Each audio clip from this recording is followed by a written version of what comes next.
young people are very vulnerable and they feel overwhelmed, and their classmates or kids in school call them names, and the first instinct is to fight back, to hit back, to hurt the other person.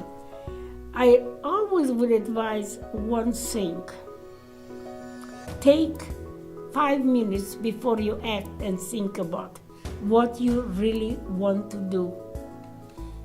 And ask yourself, because ultimately you have to deal with yourself. If you are in a room alone and looking at the mirror, are you going to say to the mirror, I am so proud that I beat up this kid, or I got even? And if you cannot do that, really look in the mirror, because then you are looking at your own conscience, then you shouldn't do it. You will ultimately have to live with that. Well, I completely agree with Eva that when a situation like that, when you are hurt, the first thing we can do is take time before we respond and think through it, what just happened, and what is the best way to tackle this situation, and what would be the outcome as well. My grandmother used to tell me and my siblings that before you do anything, think about it first. Don't think after you did that. So it applies in every situation, that take time, think through it, and think about the consequence, the actions you are about to take. That will help a lot, and that will help you to respond in the best possible ways.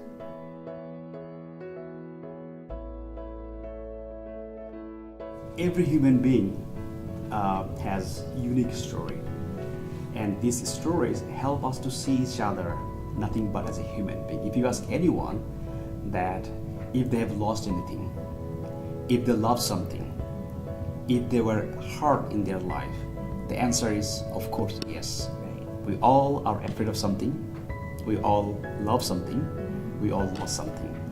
And the more we share our unique stories, it helps each other to see each other as a human being, and it also helps to build a human bond. And that's why storytelling is very powerful.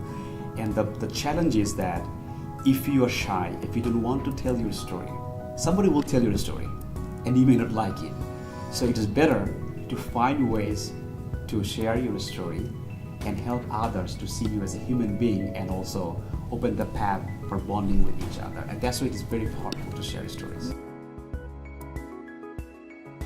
During my campaign to save the life of my attacker, Armstrong, I received tremendous amount of support and positive energy from all over the world. And that inspired me to establish the non-profit World Without Hate, to continue my journey to inspire, encourage, and educate people to be compassionate, empathetic, forgiving, understanding, and accepting.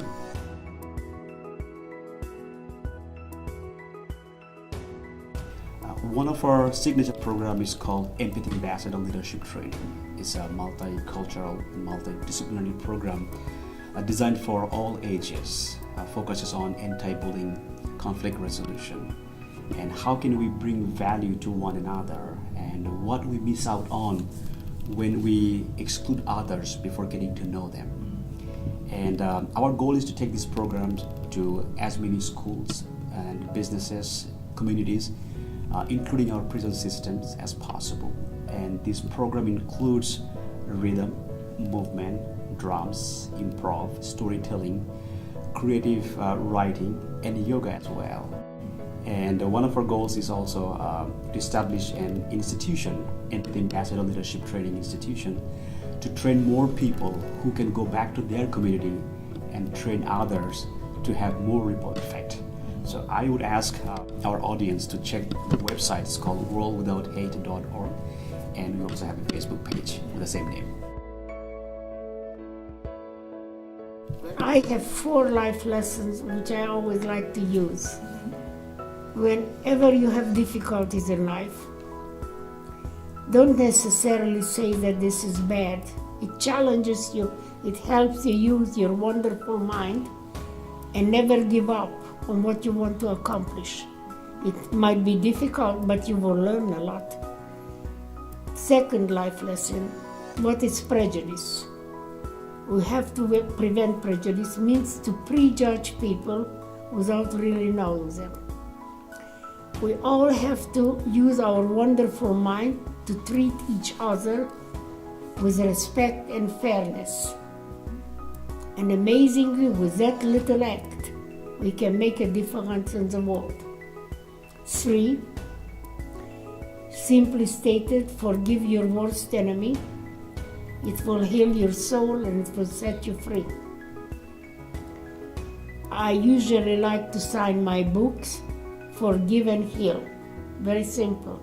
It works.